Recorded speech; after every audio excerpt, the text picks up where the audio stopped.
سامعین، میں حکیم فیصل ہوں اور آپ دیکھ رہے ہیں ہمارا کلیم دواخانہ یوٹیوب چینل۔ آج ہم آپ کو بگندر کے بارے میں پہلے بھی ویڈیو بنا چکا ہوں میں، آج ایک مختصر سا علاج بتاتا ہوں آپ کو۔ بگندر کیا چیز ہے؟ بگڑی ہوئی شکل ہے بواسیر کی، یعنی پیشاب والی جگہ پر مقعد پر پیپ آنا شروع ہو جاتی ہے، وہاں زخم بن جاتے ہیں اور بعض لوگوں کا وہاں پہ ایکسٹرا سوراخ ہو جاتا ہے۔ بہت ہی قابل ترس اور قابل رحم بیماری اور خطرناک ہے، اس سے آگے کینسر بھی بن سکتا ہے۔ ڈرانا مقصود نہیں ہے، آپ کو معلومات دینا مقصود ہے۔ اس کا ٹک کر جب تک علاج نہیں کیا جاتا اس وقت تک اس کا ٹھیک ہونا ممکن نہیں ہے۔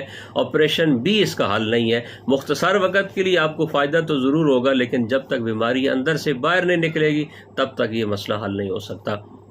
پرہیز بہت ضروری ہے، اس کے اندر آپ نے جتنی بھی بادی اشیاء ہیں، تیز مرچ مسالہ ہے، فاسٹ فوڈ ہے، وہ بالکل بند کر دیں، ٹھیک ہے۔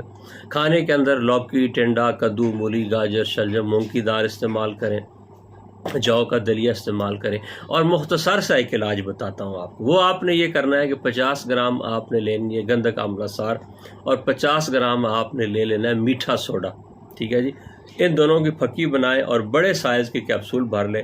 ایک ایک کیپسول صبح دوپہر شام بعد غذا پانی کے ساتھ استعمال کریں۔ 2 ماہ 3 ماہ لگاتار کھاتے رہیں۔ امید ہے کہ انشاءاللہ اس موذی بیماری سے آپ کی جان چھوٹ جائے گی۔ لائک، شیئر اور فالو ضرور کیجیے۔